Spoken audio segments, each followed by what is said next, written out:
welcome to my YouTube channel HR educational hub মৰমৰ ছাত্ৰ ছাত্ৰীসকল আজি আমি আলোচনা কৰিম তোমালোকৰ আহিবলগীয়া কম্পাৰ্টমেণ্টেল এক্সামত মেথামেটিক্সৰ যেটো 11 নম্বৰ চেপ্টাৰ আছে অংকন চেপ্টাৰ এই চেপ্টাৰৰ পৰা তুমি কি কি লং কোৱেশ্চন চাবা মৰমৰ ছাত্ৰ ছাত্ৰীসকল মই যিকেইটা লং কোৱেশ্চন দেখুৱাই দিম সেইকেইটা তোমালোকে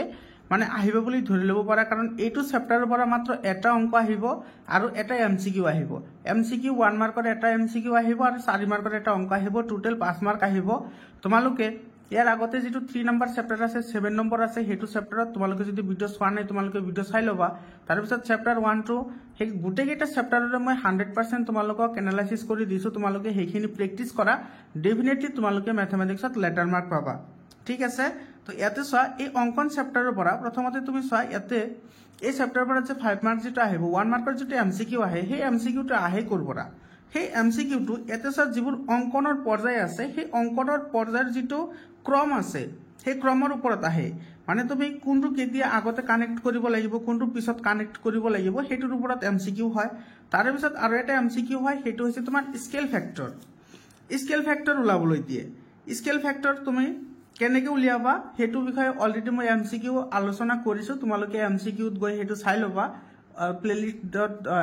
ভিডিওবোৰ দিয়া আছে তোমালোকে প্লেলিষ্টত গৈ ভিডিওবোৰ চাই লবা ঠিক আছে তো ইয়াতে তুমি এই যেটো অংকনৰ পৰ্যায় আছে হে অংকনৰ পৰ্যায়বোৰ কিন্তু তোমালোকে কি কৰিব লাগিব সিৰিয়ালি চাব লাগিব যে কোনটো আগতে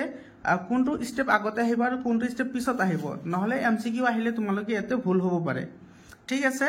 আৰু ৰেখাৰ ডালক কেনেদৰে বিভক্ত কৰা হয় হেতুৰ অংকনৰ পৰ্যায় ইয়াতে দিয়া আছে তোমালোকে কিন্তু এটো চাবা ইয়াৰ পৰা কিন্তু এমসিকিউ হ'ব পাৰে ঠিক আছে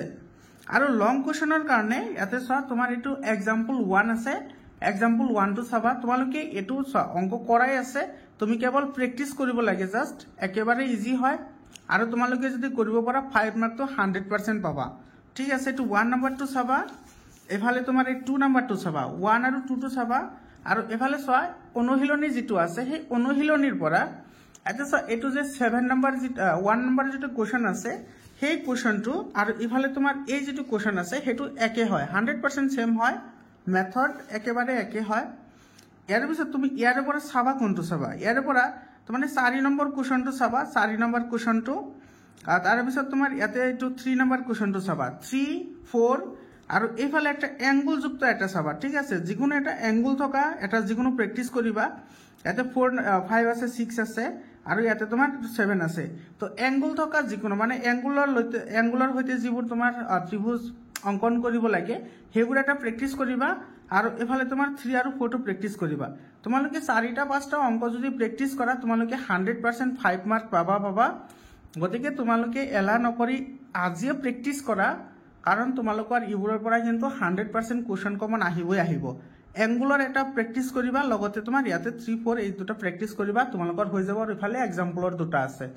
মৰমৰ ছাত্ৰ ছাত্ৰীসকল তো সৰু এটা ভিডিও আছিল তোমালোকৰ আৰু কোনটো চেপ্টাৰৰ লাগে তোমালোকে কমেন্ট কৰি জনাবা তোমালোকক মই হেখিনি ডিসকাশন কৰি দি দিম আৰু ইয়াতে তোমাৰ কেনেকৈ অঙ্কন কৰিব লাগে সেই অঙ্কনৰ ওপৰত অলৰেডি মই ভিডিও এটা আপলোড কৰিছো তোমালোকে যদি ভিডিওটো লিংক লাগে তোমালোকে কমেন্ট কৰি জনাবা মই আৰু WhatsApp গ্ৰুপত জয়েন হোৱা নহলে মই WhatsApp গ্ৰুপত হেতু যেটো লিংক আছে মই প্ৰভাইড কৰিম তোমালোকে তাতে চাই লব পাৰা যে কেনে ধৰণৰ এটো অঙ্কন কৰা হয় ঠিক আছে তো মৰমৰ ছাত্ৰ ছাত্ৰীসকল আজিৰ কাৰণে এইখিনিয়ে আকৌ লগ পাম বেলেগ এটা ভিডিওলৈ ধন্যবাদ